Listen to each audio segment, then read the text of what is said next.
আসসালামু আলাইকুম। আজকে আমি আলু দিয়ে মুরগির মাংসের ঝোল করব।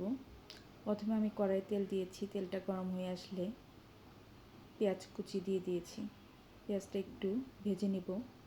এখন আমি গরম মশলার ভিতরে শুধু এলাচ, দারচিনি, লবঙ্গ আর তেজপাতা দেব অল্প মশলায়।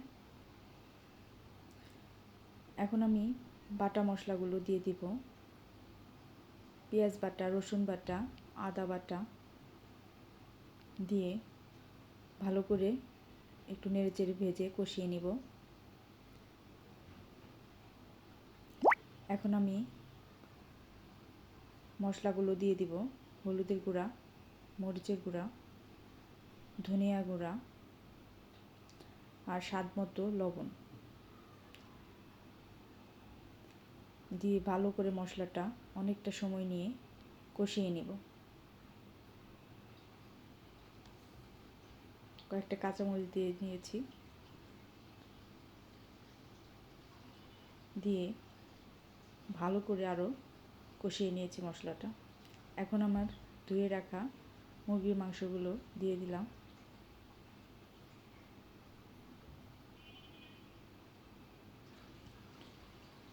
নেড়ে চেড়ে দিব, ভালো করে মশলার সাথে কষাতে হবে।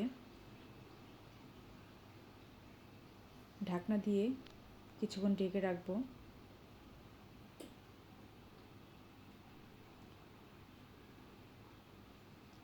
ঢাকনা খুলে আরও বেশ কিছুক্ষণ নেড়ে চেড়ে নিব।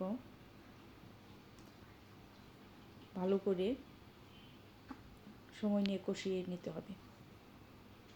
এখন আমি কষানো হয়ে আসলে এখন আলুগুলো দিব। আলুগুলো মাংসের সাথে কষিয়ে নিব।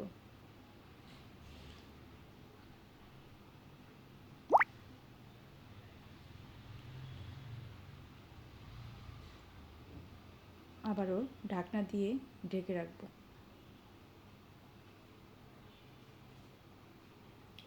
কিছুক্ষণ পর ঢাকনা খুলে আবারও নেড়ে চেড়ে কষিয়ে নিব।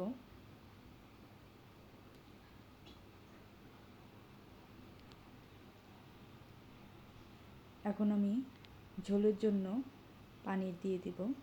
যেহেতু আমি মাংসটা একটু ঝোল ঝোল রাখবো, তরকারিটা পানি একটু বেশিই দিব। দিয়ে ঢাকনা দিয়ে ঢেকে দিলাম। ঢাকনা খুলে ভাজা জিরার গুঁড়া দিয়ে দিয়েছি, দিয়ে নেড়ে চেড়ে ভালো করে মিশিয়ে নেব।